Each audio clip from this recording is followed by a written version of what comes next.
This election is about you. It's about your hopes. It's about your dreams. It's about your struggles. It's about that single mom I met who couldn't figure out how to get health insurance for her daughter. It's about that guy I met who had to pack up the equipment in a factory that he had worked on for 20 years and his father had worked on 30 years before that because the job was being shipped overseas. It's about that young woman I met who's getting 3 hours sleep a night because she's working full-time and going to school full-time so she can look after a sister who's injured. That's what this campaign is about. It's not about Hillary Clinton or Barack Obama or John McCain. It's about you. It's about us and how we can pull together to ensure a brighter future for our children. Now, that's not the kind of campaign that I've been seeing John McCain want to run lately. That's not the kind of campaign the Republicans are going to try to run. They're going to try to run a campaign that's about me. They want to make you think, well, maybe Obama, I don't know. You know, sometimes he doesn't wear a flag pin.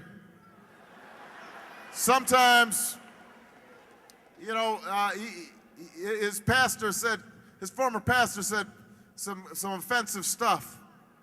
They want to make this campaign about me. So that's okay. You want to know about me? I stand here as the son of a teenage mother. My father left when I was 2. I was raised by a single mom and my grandparents. And my grandparents were born in a small town in Kansas in the Great Depression.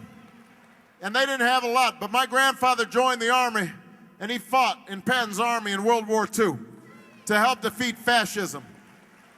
And my grandmother worked on a bomber assembly line while she was raising that baby who had been born at Fort Leavenworth. And when my grandfather came back stateside, he had a government who helped him get an education with the GI Bill. And then he and my grandmother, they were able to buy a house because that government understood that if we help them buy a house, that'll be good for everybody. So they got an FHA loan. And when my mother got older and was ready for college, she was able to get college scholarships, even though they weren't wealthy. And then even though for a time she was on food stamps when she was going to school and working at the same time, she was able to send me and my sister to the best schools in the world.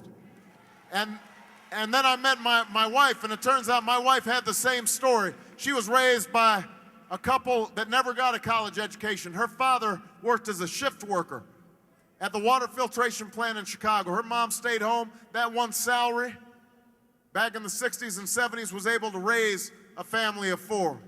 And they were able to buy a house, and they were able to go on vacation once in a while, and they were able to have health care, and they were able to send their children to college. My wife went to the best schools on earth, even though her parents never had a college education. So you want to know about me? That's my story. My story is the American story of the next generation, helping the next after that, and the next after that. Our parents and our grandparents fighting for the American dream. That's what this election's about. That's the choice we have in November. That's why I need your help. And if you'll vote for me, Kentucky, on May 20th, then we'll win this nomination and we will win this general election, and you and I together will change this country and change the world. God bless you, everybody. Thank you. God bless America. Thank you.